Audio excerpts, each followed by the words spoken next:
New Thought Media Network proudly presents The Global Heart of Peace's Peace Party. Celebrate the many paths to peace. Explore an exciting life of peace. Embody joyous peace. Come to our weekly Peace Party, Mondays at 5 p.m. Mountain Time. Only on New Thought Media Network. www.ntmedia.org. Hi, everybody, and welcome to Peace Party, brought to you by the Global Heart of Peace Initiative. My name is Jackie Barretta. I'm a retired Chief Information Officer, a writer, and a New Thought practitioner student. I'm passionate about peace because I believe we have so much potential as humans, and when we achieve peace, we'll really be able to tap into it. We are here today to celebrate the many aspects of peace and explore how exciting a life full of peace and joy can be. Today, I'll be talking about beyond the battle lines, how to heal our personal wounds to enable peace. So lately, like many people, I've become pretty weary of our country's divisiveness. So a few weeks ago, I decided it was time for me to turn over a new leaf. I was no longer going to engage in us versus them thinking. And I thought, this is going to be pretty easy for me because I've always been an open-minded person. I'm rational, and I'm good at seeing an issue from different perspectives. So my plan was simple. I would rise above the fray and still engage in discussions with people about our country's issues, but just to openly explore all sides and dropping the need to be right or to make others see my point of view. Well, that worked for a while, but then I hit a roadblock. I quickly learned that the path to peace involves deep and sometimes painful inner reconciliation. So what happened was I was in a conversation with a few people who generally shared similar political opinions, and they started bashing the people on the other side. So I shared my new perspective that we need to get beyond the us versus them thinking and embrace a higher consciousness. To my surprise, someone responded with, "Oh, you mean a higher consciousness like Christians have?" Well, that comment hit me, and I suddenly felt anger.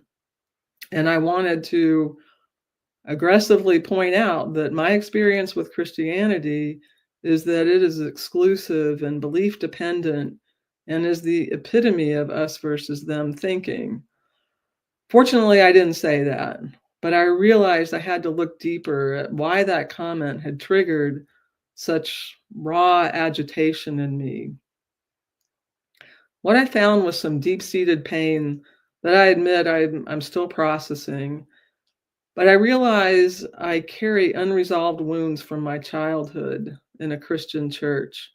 At the age of about 6 or 7, I remember being in Sunday school in a Lutheran church. Our teacher spent a lot of time telling us how loving God is, and I was accepting it. But then she dropped a zinger. She said that we were extremely lucky to be in a Christian church because Jesus is the only path to heaven, and that only Christians know about Jesus, and that everyone else in the world had no chance for salvation. Instantly, my mind was loud and clear. No, that isn't right. And I had no doubt that what I was being told wasn't true. Yet when I looked around the room, it seemed like all the other kids were buying it. And right then and there, I felt like an outsider. I started noticing the pastor proclaiming the same message to the whole congregation. And seeing everyone else going along with it, I just held my views close. I was convinced that I was fundamentally different. This church was meant to be a community for my family and me, and it was supposed to be where I belonged, but I simply didn't feel it. This feeling of being an outsider carried through into other aspects of my life and became a powerful trigger. Throughout my life, this tension has been a defining choice. I've always felt like I can either express my true beliefs and risk exclusion or deny the truth for the sake of belonging. I've generally chosen authenticity and therefore have often felt an underlying yearning for connection. Even now, after I've gratefully found a community where I can finally be my true self without fear, I realize I still carry that residual childhood fear of exclusion. That is why, when I encountered what I perceived as the exclusive righteousness of Christians in that recent conversation, the familiar pain immediately surfaced without even my full awareness. It ignited me and it ignited in me an intense emotional reaction that instantly drove me to want to discredit or defeat their viewpoint. It was an overreaction because that old wound of feeling excluded had been scratched. Instead of owning that pain as mine, I felt the powerful urge to channel it outward, fiercely fighting to be right, essentially trying to punish the source of my pain and validate myself. My pain made me want to actively engage in the exact divisiveness that I had vowed to transcend.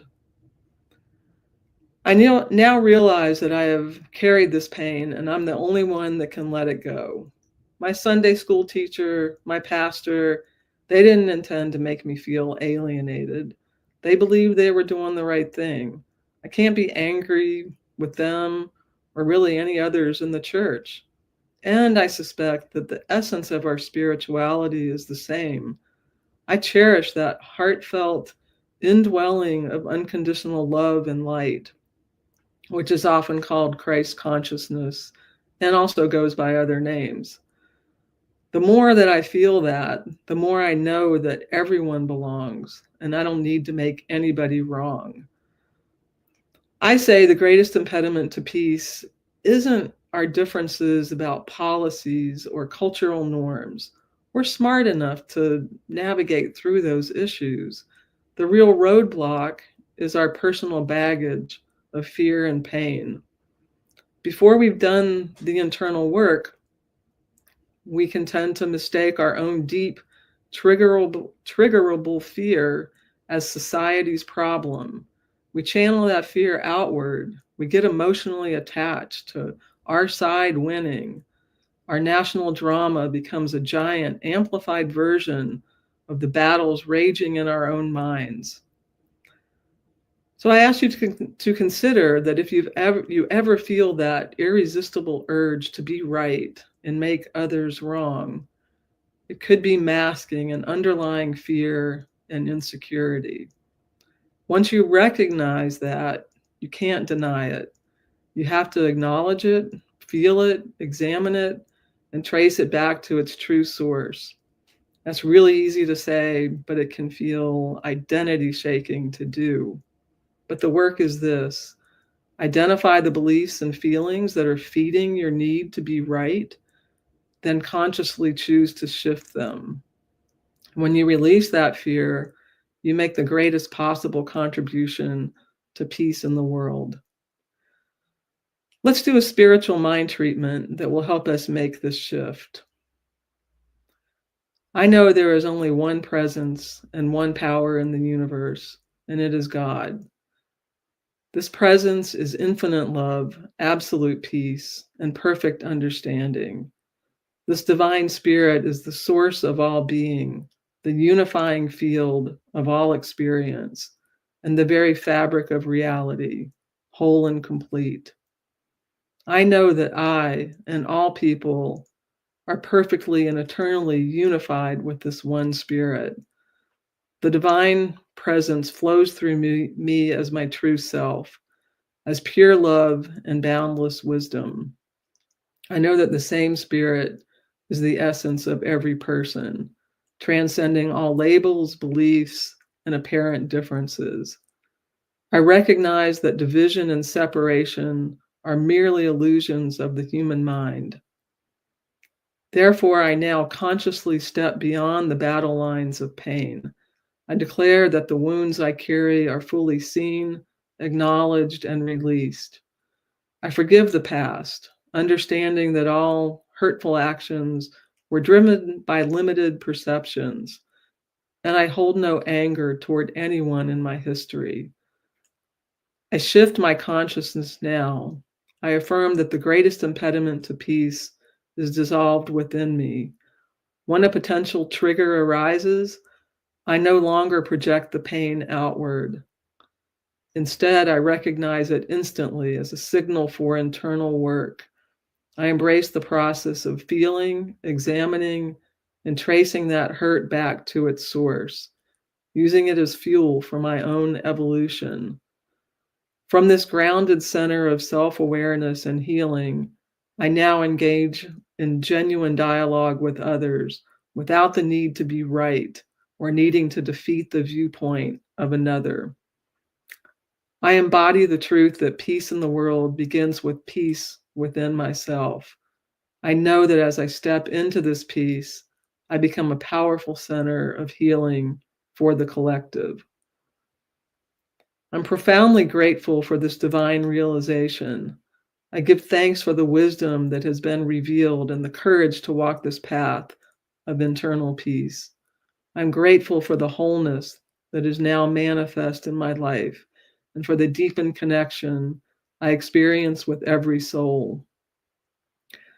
I release this word and these intentions into the universe, knowing that they are already being perfectly established and manifest in my experience and the experience of all humanity. I let go and let God. And so it is. Thank you for joining us today as we explored a unique aspect of peace and hopefully introduced you to a new way to look at peace. Please join us again next week at 5 p.m. Mountain Time for a new guest who will be Casey Fight. May you dance in the joy of a peace-filled life.